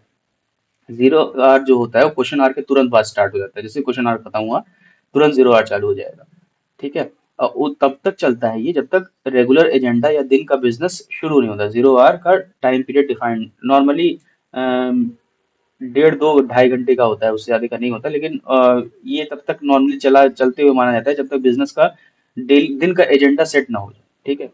और इसका यूज बिना किसी प्रायर नोटिस के मैटर्स उठाने के लिए किया जाता है। और रूल्स ऑफ प्रोसीजर में इसका कोई मेंशन नहीं है, यानी ये एक इनफॉर्मल डिवाइस है। ये याद रखोगे, जीरो आवर्स जो है वो ना कॉन्स्टिट्यूशन में मेंशन्ड है ना रूल्स ऑफ प्रोसीजर में इसका मेंशन है, ठीक। और ये एक इंडियन इनोवेशन है जो पार्लियामेंट्री प्रोसीडिंग्स के फील्ड में डेवलप किया गया है। ये इंडियन इनोवेशन है जीरो आवर। जीरो आवर कहीं से कॉपीड नहीं किया गया है, ये भी आप याद रखोगे, ठीक है। ये भी इंपॉर्टेंट जानकारी है जो याद रखना है। फिर अगले डिवाइस पे की तरफ मूव करते हैं, मोशंस। मोशन यानी प्रस्ताव। पार्लियामेंट में जो आपने कई बार सुना होगा मोशन, कट मोशन आ रहा है, ठीक है। अभी बजट आए, अभी तो बजट का जो सेशन चल रहा है इसमें कई सारे मोशंस के आप नाम सुनोगे अगर आप संसद टीवी देखोगे तो, या यूट्यूब पे भी अगर उसका कोई क्लिपिंग देखोगे तो आपको कई सारे कट मोशन सुनने को मिलेंगे, ठीक है। तो और सबसे पहले मोशन ऑफ थैंक्स भी आपको सुनने में मिलेगा कि अभी कुछ दिन पहले जो राष्ट्रपति ने दिया था, ठीक। तो उसके बाद में इसके बारे में हम थोड़ा डिटेल अब जानेंगे कि मोशंस हैं क्या। तो मोशन क्या होता है? एक फॉर्मल प्रपोजल होता है जो किसी जनरल पब्लिक के इम्पोर्टेंस वाले मैटर पर डिस्कशन डिस्कशन या इनिशिएट करने के लिए एक लेजिस्लेटर के द्वारा मूव किया जाता है, ठीक है। तो और ये मिनिस्टर्स या प्राइवेट मेंबर्स दोनों के द्वारा मूव किया सकता है। ऐसा जरूरी नहीं कि सिर्फ मिनिस्टर्स ही इसको मूव करे या फिर प्राइवेट मेंबर्स। अच्छा, प्राइवेट मेंबर्स क्या होते हैं? प्राइवेट मेंबर्स वो लोग होते हैं, वो एमपीज होते हैं जिनके पास मिनिस्ट्री नहीं होती है, ठीक है। ये सिर्फ एमपीज होते हैं, सिर्फ सांसद होते हैं, माननीय सांसद होते हैं, और इनके पास कोई मिनिस्ट्री नहीं होती है, और तो उनको प्राइवेट मेंबर्स कहा जाता है, ठीक है। तो आइंदा से जब मैं प्राइवेट मेंबर्स बोलूं तो ये ध्यान रखना कि नॉर्मल एमपीज होते हैं, ठीक। तो मोशन जो है वो मिनिस्टर या प्राइवेट मेंबर दोनों के द्वारा मूव किया जा सकता है। और ये हाउस में किसी भी इशू पर डिस्कशन तभी हो सकता है जब प्रिसाइडिंग ऑफिसर्स की कंसेंट हो, यानी जब मोशन मूव किया जा रहा हो तो प्रिसाइडिंग ऑफिसर की कंसेंट हो, तभी उस पर डिस्कशन होगा, ठीक है। हाउस अपनी ओपिनियन या डिसीजन एक्सप्रेस करता है मोशंस को अडॉप्ट करके या रिजेक्ट करके, ठीक। सॉरी। और मेंबर्स द्वारा मूव किए गए मोशंस तीन मेजर कैटेगरीज में डिवाइड किए हुए हैं। पहला है सब्सटैंटिव यानी मूल मोशन, मूल प्रस्ताव। फिर सब्स्टिट्यूट मोशन, फिर सब्सिडियरी मोशन। सब्सिडियरी मोशन के फर्दर थ्री पार्ट्स हैं, एंसिलरी, सुपरसीडिंग और अमेंडमेंट मोशन। ठीक है। अब मैं बताता हूँ सब्सटैंटिव मोशन क्या होता है। सब्सटैंटिव मोशन होता है कि एक इंडिपेंडेंट और सेल्फ कंटेन्ड प्रपोजल होता है और जो बड़े और इम्पोर्टेंट मैटर से डील करता है, जैसे कि प्रेसिडेंट का इम्पीचमेंट। तो ये सब्सटैंटिव मोशन होता है, ये किसी और मोशन पर डिपेंड नहीं करता है, मतलब खुद में ही ये सेल्फ कंटेन्ड होता है, मतलब खुद में ही पर्याप्त होता है ये प्रपोजल। सब्स्टिट्यूट मोशन क्या होता है? सब्स्टिट्यूट मोशन होता है कि एक ओरिजिनल मोशन के बदले इंट्रोड्यूस किया जाता है और ये एक अल्टरनेटिव प्रपोजल रखा जाता है। जैसे कोई अगर मोशन इंट्रोड्यूस किया गया, ठीक है, और उस और मेंबर्स उसके बदले भी जैसे दो ऑप्शन रख सकते हैं, तो वो सब्स्टिट्यूट मोशन में चला जाएगा। ठीक है। तो अगर सब्स्टिट्यूट मोशन अडॉप्ट हो जाता है तो ये ओरिजिनल मोशन को सुपरसीड कर देता है। ठीक। फिर आता है सब्सिडियरी मोशन। सब्सिडियरी मोशन क्या होता है कि एक इंडिपेंडेंट मोशन होता है जो हाउस के डिसीजन इंडिपेंडेंट फॉर्म में एक्सप्रेस नहीं कर सकते या बिना किसी ओरिजिनल मोशन या पार्लियामेंट्री प्रोसीडिंग्स के रेफरेंस के। ठीक है। Independent sorry independent dependent motion होता है, sorry, extremely sorry for this. Subsidiary motion dependent motion होता है, मतलब कोई एक मोशन है उसके ऊपर वो डिपेंड रहेगा। जैसे कोई एक ओरिजिनल मोशन लाया गया था, लाया गया, ठीक है। अब उस मोशन से डिपेंड कुछ और चीजें हैं जो तभी पॉसिबल होंगी जब वो मोशन पास होगा। तो जो दूसरी चीजें हैं जो उस पर डिपेंडेंट है उस मोशन पे, वो सब्सिडियरी मोशंस में आएंगी, जो दूसरी चीजें उस पर डिपेंडेंट। ठीक है। और ये सब्सिडियरी मोशन जो है वो तीन तरह की होती हैं, एंसिलरी, सुपरसीडिंग और अमेंडमेंट। एंसिलरी मोशन क्या होती है?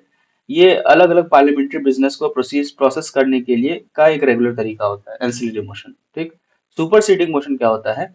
ये किसी और डिबेट के दौरान मूव किया जाता है और पहले से चल रहा डिस्कशन सुपरसीड करने के काम में आता है, मतलब उसको उससे ऊपर बढ़ने के, मतलब पहले का कोई डिस्कशन चल रहा हो उससे ज्यादा इंपॉर्टेंस दिखाने के लिए, सुपरसीड करने के लिए वो मोशन यूज होता है। ठीक है। फिर अमेंडमेंट मोशन क्या होता है? ये ओरिजिनल मोशन के किसी पार्ट को मॉडिफाई या रिप्लेस करने के लिए मूव किया जाता है। जैसे कोई ओरिजिनल मोशन आया, ठीक है, अब उसमें कुछ पोर्शन लगा कि नहीं ये चीज इसको मॉडिफाई करना जरूरी है, इसको रिप्लेस करना जरूरी है, सही नहीं है। ठीक। तो उसमें उस समय अमेंडमेंट मोशन आता है। ठीक है। सब्सिडरी मोशन में के अंदर वो अमेंडमेंट मोशन आएगा। तो ये हो गए मोशंस, तीन तरह के मोशंस हो गए। फिर आता है स्पेशल टाइप्स ऑफ कुछ मोशंस हैं वो। अब ये सबसे पहला है क्लोजर मोशन। क्लोजर मोशन जो है ये एक मेंबर के द्वारा मूव किया जाता है ताकि किसी इशू पर हो रहा डिबेट जल्दी खत्म किया जा सके। क्लोजर जैसा कि नाम ही है, ठीक है, खत्म करने के लिए, और उस मैटर को वोट के लिए रख लिया जाए। और इसके चार टाइप्स होते हैं। पहला सिंपल क्लोजर, और इसमें कहा जाता है कि मैटर पर सफिशिएंट डिस्कस हो चुका है, अब इसको वोट करके क्लोज कर दिया जाए। वोट मतलब वोटिंग हो जाती है, फिर वो मैटर क्लोज होता है, वो सिंपल क्लोजर हो गया। फिर क्लोजर बाय कंपार्टमेंट्स। इसमें क्या होता है कि किसी बिल या रिजोल्यूशन के क्लॉजेस को डिबेट शुरू होने से पहले अलग अलग पार्ट्स में डिवाइड कर दिया जाता है और पूरे पार्ट को एक साथ वोटिंग करने के लिए रख लिया जाता है। ठीक। उसके बाद में फिर आता है कंगारू क्लोजर। कंगारू क्लोजर क्या होता है कि सिर्फ इंपॉर्टेंट क्लॉजेस जो होते हैं किसी मोशन के, उसको वोटिंग करने के लिए उठाया जाता है और बाकी जो बीच के क्लॉजेस उसको बिना डिस्कशन किए ही पास मान लिया जाता है कि हाँ ये पास हो गया। सिर्फ इंपॉर्टेंट क्लॉजेस को पास करवा लो, बाकी चीजें मान लिया जाएगा कि साथ साथ में वो पास हो गया। फिर आता है गुलियोटिन क्लोजर। ठीक है। और जब टाइम की कमी हो, तो ये यूज होता है तब जब टाइम की कमी हो और किसी बिल या रेजोल्यूशन के अनडिस्कस क्लॉजेस को भी डिस्कस क्लॉज के साथ वोट करने के लिए रख दिया जाए, तो इसे गुलियोटिन क्लोजर कहते हैं। ठीक है। और फिर आता है इसके बाद में प्रिविलेज मोशन। प्रिविलेज मोशन का काफी आपने नाम भी सुना होगा, न्यूज में भी काफी रहता है ये।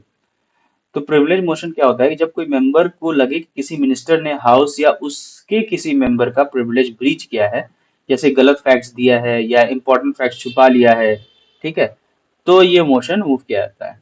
इसका पर्पस होता है उस मिनिस्टर को सेंसर करना। सेंसर क्या होता है वो आगे हम देखेंगे। फिर calling attention motion. Calling attention motion ये मोशन ऐसा होता है कि जिसमें किसी अर्जेंट पब्लिक इशू पर मिनिस्टर की का ध्यान अट्रैक्ट करना और उसका ऑफिशियल स्टेटमेंट मांगने के लिए उसको मूव किया जाता है, कॉलिंग अटेंशन मोशन को मूव किया जाता है। ठीक है। और जीरो आर की तरह ये भी एक इंडियन इनोवेशन ही है, कॉलिंग अटेंशन मोशन भी। ठीक। लेकिन रूल्स ऑफ प्रोसीजर में इसका मेंशन है। और 0 आवर्स का जैसे रूल्स ऑफ प्रोसीजर में कोई मेंशन नहीं है, लेकिन इसका मेंशन है रूल्स ऑफ प्रोसीजर में, कॉलिंग अटेंशन मोशन का। ठीक।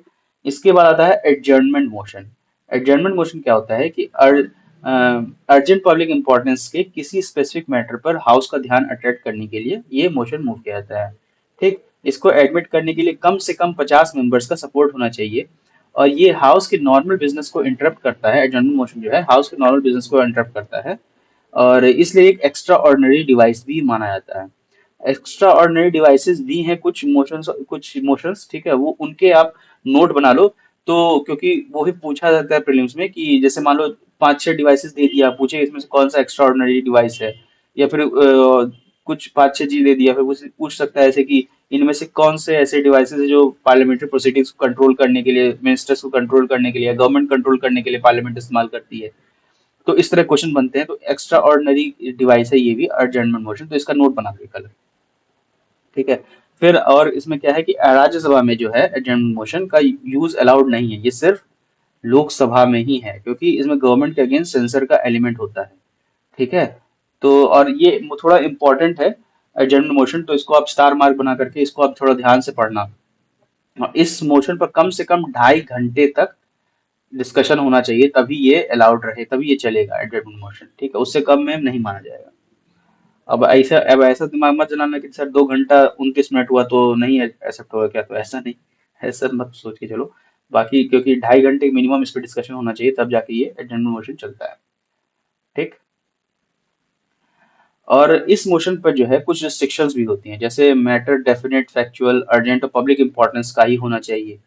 दूसरा रिस्ट्रिक्शन होता है कि ये एक से ज्यादा इश्यूज कवर नहीं किया सकते, एक बार में एक ही इशू कवर किया जाएगा, और जो बहुत अर्जेंट हो वही रिसेंट अकरेंस के रिलेटेड होना चाहिए। जैसे अभी अगर पार्लियामेंट चल रही है तो 2024 वाला अकरेंस का ही होना चाहिए, 2023 तक का भी चल जाएगा। लेकिन अगर मान लो वो 1967 का उठा के ले आएंगे,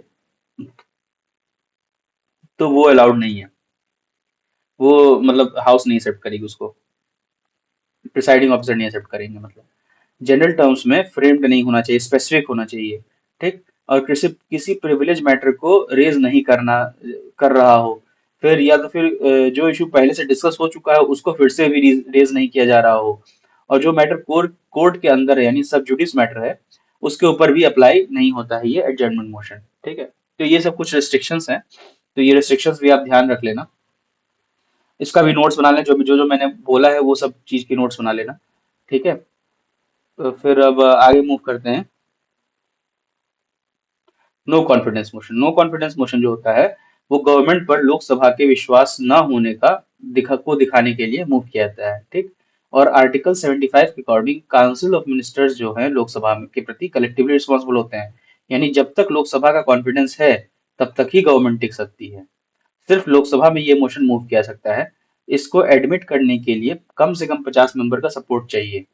अगर मोशन स्पीकर द्वारा अलाउ हो जा रहा है तो इस पे डिस्कशन होता है और वोटिंग कराई जाती है, और अगर सिंपल मेजोरिटी से पास हो जाए तो गवर्नमेंट को रिजाइन करना पड़ सकता है।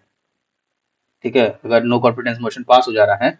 और नो कॉन्फिडेंस मोशन जैसे कई बार इंट्रोड्यूस भी हुआ है इस गवर्नमेंट के अगेंस्ट भी, जो करंट गवर्नमेंट है, डिफरेंट डिफरेंट ईयर्स में, तो वो ईयर आप पूछेगा तो नहीं, लेकिन अपने जनरल नॉलेज के लिए देख लेना कि नो कॉन्फिडेंस मोशन कब कब इंट्रोड्यूस हुआ है। ठीक। तो ये है, और दूसरा एक और चीज मैं कहना चाह रहा हूँ जो इम्पोर्टेंट है, जिसका भी आपको नोट्स बनाना चाहिए, कि ऐसे कौन कौन से मोशन हैं जो सिर्फ लोकसभा में ही यूज किए जाते हैं। जैसे एडजर्नमेंट मोशन मैंने बताया, वो सिर्फ लोकसभा में लगेगा, राज्यसभा में नहीं। नो कॉन्फिडेंस मोशन ये भी लोकसभा में ही। सिर्फ ऐसे मोशंस जो मोशन गवर्नमेंट को गिराने की ताकत रखते हैं वो सब लोकसभा में इंट्रोड्यूस होंगे, और जो जो मोशन गवर्नमेंट को गिराने के लिए नहीं यूज होता है वो राज्यसभा में भी इंट्रोड्यूस होगा। ये एक जनरलिस्टिक है। इसको जनरलिस्टिक तौर पे से आप देख करके क्वेश्चन को मतलब स्टेटमेंट एलिमिनेट करने के तौर पे इसका इस्तेमाल कर सकते हो, इस नॉलेज का। ठीक है। फिर आता है कॉन्फिडेंस मोशन। कॉन्फिडेंस मोशन कब होता है? जब हम पार्लियामेंट या माइनॉरिटी गवर्नमेंट हो या कोalition के गवर्नमेंट का केस हो, तो भी प्रेसिडेंट गवर्नमेंट से अपनी मेजोरिटी प्रूव करने के लिए कह सकते हैं। तो जैसे कभी कभी नहीं होता कि प्रेसिडेंट कुछ स्टेट्स में गवर्नर्स कहते हैं कि अपनी मेजोरिटी प्रूव करिए, कुछ किसी केस में प्रेसिडेंट भी कहते हैं कि अपनी मेजोरिटी प्रूव करिए। जैसे एक साल 1999 में हुआ था कि अटल बिहारी वाजपेयी की, जब वो काफी आपने सुना होगा, एक एमपी से सरकार गिर गई थी, तो प्रेसिडेंट ने कहा था कि पहले उससे, जो वो सरकार गई थी उससे पहले जो कॉन्फिडेंस ही मोशन हुआ था, कि जब प्रेसिडेंट ने कहा था कि अपनी मेजोरिटी प्रूव करिए। ठीक है। तो और फिर कभी कभी गवर्नमेंट खुद भी अपने सपोर्ट को दिखाने के लिए कॉन्फिडेंस मोशन मूव करती है कि भाई देखो हमारे पास सपोर्ट है, ऐसे ही नहीं हम खड़े हैं, सरकार चला रहे हैं। ठीक। और अगर कॉन्फिडेंस मोशन रिजेक्ट हो जाए तो गवर्नमेंट गिर जाती है। ठीक। कॉन्फिडेंस मोशन रिजेक्ट हो जाएगा तो गवर्नमेंट कैसे गिर जाएगी, क्योंकि कॉन्फिडेंस मोशन गवर्नमेंट ही शुरू की है ना, अगर जो पार्टी इन पावर है वही उसी ने शुरू किया है। तो अगर वही रिजेक्ट हो गया, तो फिर तब तो ऑब्वियस सी बात है, क्योंकि गवर्नमेंट के पास पावर नहीं है, इसीलिए उसकी बात रिजेक्ट हो गई, इसीलिए वो सरकार गिर जाएगी। ठीक है। उसके बाद आता है सेंसर मोशन। सेंसर मोशन क्या होता है, ऑपोजिशन मेंबर्स के द्वारा सिर्फ लोकसभा में मूव किया जाता है सेंसर मोशन भी। और ये काउंसिल ऑफ मिनिस्टर्स किसी इंडिविजुअल मिनिस्टर या ग्रुप ऑफ मिनिस्टर के खिलाफ भी हो सकता है, अगर उन्होंने अपना काम सही से नहीं किया हो या फिर उनकी पॉलिसीज गलत हो। ठीक। तो नो कॉन्फिडेंस मोशन से अलग ये स्पेसिफिक और सेल्फ एक्सप्लेनेटरी होना चाहिए सेंसर मोशन। अगर सेंसर मोशन पास हो जाए तो काउंसिल ऑफ मिनिस्टर्स को रिजाइन नहीं करना पड़ता और उन्हें लोकसभा का विश्वास फिर से लेना पड़ता है, यानी सेंसर मोशन के सिर्फ पास हो जाने से गवर्नमेंट नहीं गिरती है। ठीक है। तो उन्हें लोकसभा में फिर से अपना कॉन्फिडेंस मोशन पास करा के कॉन्फिडेंस मोशन पास कराना पड़ता है। ठीक, अगर सेंसर मोशन पास हो जाए तो। और सेंसर मोशन पे इतना ही। अब आगे मूव करते हैं, आगे अगला टॉपिक, मोशन ऑफ थैंक्स। अभी काफी न्यूज में था ये मोशन ऑफ थैंक्स। ठीक। ये प्रेसिडेंट का एड्रेस के बाद पार्लियामेंट में मोशन ऑफ थैंक्स डिस्कस होता है। इसमें गवर्नमेंट की पॉलिसीज और प्रोग्राम्स पर डिस्कशन होते हैं। प्रेसिडेंट जो है, जब नई पार्लियामेंट गठित होती है या फिर, तो प्रेसिडेंट जो है वो अपना पार्लियामेंट को एड्रेस देते हैं। जैसे अभी 2024 में पार्लियामेंट जब गठित हुई, तो ये बजट सेशन पहले अभी, तो प्रेसिडेंट ने अपना एक एड्रेस दिया था। उसके बाद फिर मोशन ऑफ थैंक्स डिस्कस होता है। ठीक है। इसमें गवर्नमेंट की पॉलिसीज और प्रोग्राम्स पर डिस्कशन होता है। अगर ये मोशन पास नहीं होता है तो गवर्नमेंट के लिए ये डिफीट बनाता है, इसीलिए इसको पास कराना बहुत प्राथमिकता होती है सरकार की। और मेंबर्स इस डिबेट के दौरान गवर्नमेंट को क्रिटिसाइज भी कर सकते हैं। इसमें वो क्रिटिसाइज भी कर सकते हैं, और चाहे तो उसको फिर अगेंस्ट में मोशन ऑफ थैंक्स नहीं पास कर सकते हैं। ठीक। तो इसका भी दोनों हाउस में पास होना बहुत जरूरी है। ठीक है। तो ये हो गया आपका मोशन ऑफ थैंक्स। फिर आता है no day yet named motion, यानी नो डे येट नेम्ड मतलब ऐसा मोशन जो स्पीकर के द्वारा एक्सेप्ट तो कर लिया गया है, लेकिन उसके डिस्कशन के लिए कोई स्पेसिफिक डेट ही नहीं फिक्स की गई है। ठीक। स्पीकर ऑफ द हाउस जो है वो बिजनेस को देख करके, हाउस के लीडर से कंसल्ट करके या बिजनेस एडवाइजरी कमेटी के रिकमेंडेशन के बेसिस पे इस मोशन को डिबेट के लिए एक दिन या एक part of the day allocate कर देते हैं, कि हाँ इस दिन आपका ये डिबेट हो जाएगा इस पे।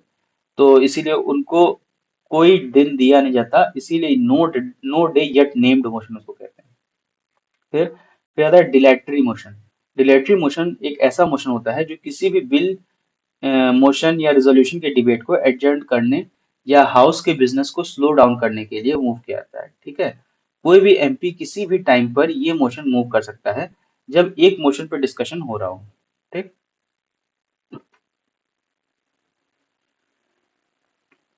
सॉरी।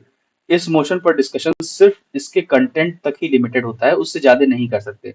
अगर स्पीकर को लगे कि ये मोशन हाउस के रूल्स का मिसयूज कर रहा है, तो वो तो तुरंत वोट के लिए रख सकते हैं और इसे रिजेक्ट भी किया जाता है डायलेटरी मोशन को। ठीक। फिर आता है कट मोशन। कट मोशन क्या होता है, ये काफी इंपॉर्टेंट टूल है कट मोशन, पार्लियामेंट्री टूल है। ठीक है। ये जो लोकसभा के मेंबर्स को के द्वारा फाइनेंस बिल के डिमांड फॉर ग्रांट्स, अभी जब मैं वो पढ़ाऊंगा आपको बजट, तो उसमें आपका फाइनेंस बिल क्या होता है, मनी बिल क्या होता है, वो सब सब डिटेल में पढ़ाऊंगा। अभी बस ऐसे समझो कि फाइनेंस बिल के डिमांड फॉर ग्रांट्स में किसी भी फंड के एलोकेशन को अपोज करने के लिए इसका यूज किया जाता है। ठीक है। अगर कट मोशन अडॉप्ट हो जाए तो ये गवर्नमेंट के अगेंस्ट नो कॉन्फिडेंस वोट जैसा ही माना जाता है। ठीक। और अगर गवर्नमेंट लोकसभा में मेजोरिटी प्रूव नहीं कर पाती है तो उसे रिजाइन करना पड़ता है। कट मोशन का एडमिशन जो है स्पीकर की सोल डिस्क्रिप्शन पर डिपेंड करता है। और कट मोशन जो है उस तीन मेजर टाइप्स के होते हैं। पहला है पॉलिसी कट मोशन। ठीक है। इसमें जो है पॉलिसी कट मोशन में ये बजट एलोकेशन को सिर्फ 1 रुपए रिड्यूस करने की डिमांड करता है, जो गवर्नमेंट की पॉलिसी के प्रति डिसएग्रीमेंट दिखाता है। ठीक। उसके बाद फिर आता है economy cut motion. Economy cut motion होता है कि किसी स्पेसिफिक बजट एलोकेशन को काम करने या किसी पर्टिकुलर आइटम को हटाने या उसकी फंडिंग रिड्यूस करने के लिए मूव किया जाता है। फिर टोकन कट, ये होता है कि ये बजट एलोकेशन को सिर्फ सिंबॉलिक 100 रुपए से रिड्यूस करने के लिए यूज होता है, जैसे गवर्नमेंट के किसी स्पेसिफिक इशू या ग्रीवेंस पर ध्यान दिया जाए।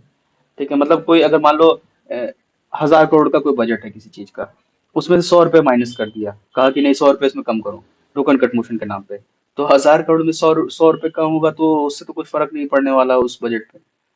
ज्यादा फर्क मतलब कोई बहुत बड़ा मेजर फर्क नहीं पड़ने वाला 100 रुपए अगर कम हो जाता है तो। ठीक है। तो बस वो अटेंशन दिखाने के लिए कि हाँ ये स्पेसिफिक ग्रीवेंस है, तो वो इसलिए टोकन कट मोशन, इसलिए इसका नाम टोकन कट है। मतलब टोकनाइ मतलब टोकन के तौर पे बस 100 रुपए काट करके ये दिखाने के लिए कि देखो ये चीज जरूरी थी, इस पे तुमने ध्यान नहीं दिया, सरकार को ये बताने के लिए। ठीक है। इकोनॉमिक कट मोशन भी है, समझ ही गए हो कि aims to reduce specific budget allocation, मतलब कोई जैसे कुछ फालतू चीज है बजट में कि भाई इस पे, जैसे बजट आता है तो बहुत सारी चीजें, बहुत खर्चे होते हैं ना, तो उसमें से कुछ खर्चा अगर पार्लियामेंट को लग रहा है कि नहीं ये फालतू खर्चा है, तो उस पोर्शन को हटाने भर के लिए, तो वो इकोनॉमी कट मोशन हो गया। पॉलिसी कट मोशन वही कि डिसअप्रूवल जो होता है पॉलिसी कट, उसमें बजट के एलोकेशन को 1 रुपए पर रिड्यूस कर देते हैं। यानी अगर 1000 करोड़ का बजट है, उसको कहेंगे नहीं 1000 करोड़ का नहीं, इस पे 1 रुपए का ही बजट जाएगा, यानी पूरा पॉलिसी को ही वो डिसरिगार्ड कर रहे हैं, कह रहे हैं कि नहीं ये पॉलिसी ही बर्बाद है, मतलब इस पे नहीं पैसा खर्च होना चाहिए, इसीलिए इसको रिड्यूस करते हैं, जो 1000 करोड़ का बजट को 1 रुपए पे रिड्यूस कर देते हैं। यानी ये कंप्लीट डिसएग्रीमेंट पॉलिसी के रिगार्डिंग दिखाने के लिए नॉर्मली होता है पॉलिसी कट मोशन। ठीक। तो ये हो गया पॉलिसी कट मोशन आपका। पॉलिसी कट मोशन के बाद बस यही तक था आपका। और ये कट मोशंस जो है वो गवर्नमेंट की फाइनेंशियल पॉलिसी अकाउंटेबिलिटी इंश्योर करने के लिए मेनली पार्लियामेंट में यूज किया जाता है। ठीक है। और ये कट मोशन जब मैं एक बार और भी पढ़ाऊंगा, जब आपको बजट पढ़ा रहा हूँ। ठीक है। अभी तो इसके लिए आज के लिए बस इतना ही। अब ये सारे जो मोशंस है वो सारे आप जा करके एक बार लक्ष्मीकांत से देख लो, और कलर्स वगैरह सब भी ध्यान से एकदम पढ़ लेना, उसमें ढिलाई मत करो, क्योंकि नहीं पढ़ोगे तो आपका ही नुकसान है। ठीक है। और फिर अगर सोचो कि कल पढ़ लूंगा, तो वो करते करते फिर पाइलअप होता जाएगा, फिर वो पढ़ा नहीं जाएगा आपसे, जब बहुत ज्यादा हो जाएगा। तो इसीलिए थोड़ा थोड़ा करके पढ़ा रहा हूँ, तो थोड़ा थोड़ा करके पढ़ते जाओ, आपके ऊपर भी लोड नहीं पड़ेगा। इसीलिए मैं थोड़ा थोड़ा छोटे छोटे लेक्चर्स ले रहा हूँ, नहीं तो चाहूँ तो मैं सारे चीजें 4 घंटे की लेक्चर, 10 घंटे के जैसे यूट्यूब पे दिखते रहते हैं कि महा मैराथन, ये फलाना मैराथन, ढिमकाना मैराथन, तो 11-12 घंटे की जो लेक्चर्स होते हैं वो नहीं ले रहा हूँ, ताकि आप भी बर्न आउट ना हो। छोटे छोटे लेक्चर्स ले रहा हूँ, छोटे छोटे पार्ट्स में, ताकि कि आपको भी समझ में आए और आपको भी अच्छे से क्वेश्चन वो कर पाओ। ठीक है। तो इसका फायदा उठाओ, और जो भी डाउट्स हो भाई वो पूछो, आप कमेंट में कुछ भी डाउट हो पढ़ाई से रिलेटेड आप पूछो। नहीं कमेंट में पूछते हुए लग रहा है कि नहीं सब लोग देख लेंगे, तो ये व्हाट्सएप नंबर दिया हुआ है, इस व्हाट्सएप नंबर पे जाके आप पूछ लो ना। ठीक है। यहाँ पे पूछ लो, लेकिन पूछो, डाउट्स पूछो, डाउट्स जब तक नहीं पूछोगे तो हमें कैसे समझ में आएगा कि आपको समझ में आ रहा है कि नहीं आ रहा है। ठीक है। और नहीं कुछ भी लग रहा है, कोई आपको फीडबैक भी देना है, तो वो भी आप यहाँ पे इस नंबर पे आकर के दे सकते हो। ठीक है। तब तक चलो, तो फिर आप पढ़ो फिर। आज के लिए इतना ही। ठीक है। नमस्कार, जय हिंद।